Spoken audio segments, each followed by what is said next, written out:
चर्चा इस बात पे चाहता हूँ कि मदरसों की बात हो रही है। भाई राइट टू एजुकेशन सीधा सीधा कहता है कि 6 साल से 14 साल के बच्चों को तालीम हासिल करना उनका हक है। वो तालीम कहाँ हासिल करें ऐसा कहीं नहीं कहा गया। ये उनको अधिकार है कि वो अपने गुरुकुल भी जा सकते हैं, उनको ये अधिकार है मदरसों में भी जाएं, उनको अधिकार है जो खालसा स्कूल चलाते हैं। उंगली मत हिलाइए, मुझे पहली बात पूरी करने दीजिए। खालसा पंथ जो स्कूल चलाते हैं वहाँ चले जाएँ, कृष्णा मशीनरी जो स्कूल चलाती है वहाँ चले जाएँ। ये जो इन्होंने सवाल खड़ा किया दर हकीकत प्रधानमंत्री की जो न्यू एजुकेशन पॉलिसी है, शायद हमारे माननीय चेयरपर्सन साहब ने वो न्यू एजुकेशन पॉलिसी पढ़ी ही नहीं है। न्यू एजुकेशन पॉलिसी ये कहती है कि नील इंफ्रास्ट्रक्चर के साथ तालीम होगी। इंफ्रास्ट्रक्चर अगर नहीं भी होगा तो भी शिक्षा का प्रावधान बढ़ाया जाए। जैसा कि प्रधानमंत्री ने अपने 17 अप्रैल को कहा कि अगर ऑनलाइन एजुकेशन भी हो सकती है तो हम उसको जो है प्रोत्साहित करेंगे। और फिर एक बात और कही कि ग्लोबल एजुकेशन को भी, यानी जितना अलग अलग चीज़ें उनको भी शामिल किया जाए। भैया आप वहाँ पे गुरु ग्रंथ साहब पढ़ाइए, वहाँ पे वेदों को पढ़ाइए, वहाँ पर अगर मुझको तो बड़ी खुशी होगी, और आप भी जिस चेयरपर्सन साहब जिस जगह से आते हैं, ज़मीन चपटी मैंने नहीं पढ़ी, अगर कुछ ही गुरुकुल मेरे घर के बराबर में गुरुकुल है, अगर वहाँ गणपति को स्वयंभू कहा जाएगा मैं सम्मान करूँगा, क्योंकि ये आपके धर्म की आस्था है, मुझको उसमें कहने की कोई आवश्यकता नहीं है।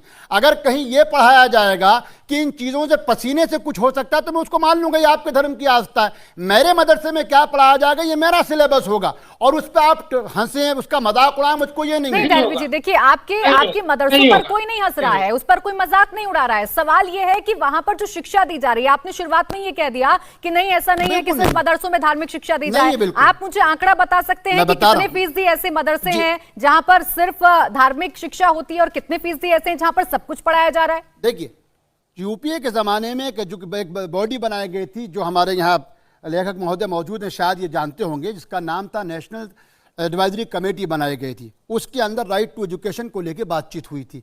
सिर्फ 4%, जो शायद उवैसी साहब ने भी कहा होगा, सिर्फ 4% बच्चे ऐसे हैं जो ऐसे मदरसों में जाते हैं जिनका कहीं पर कोई विवरण नहीं हमको नहीं मिलता है।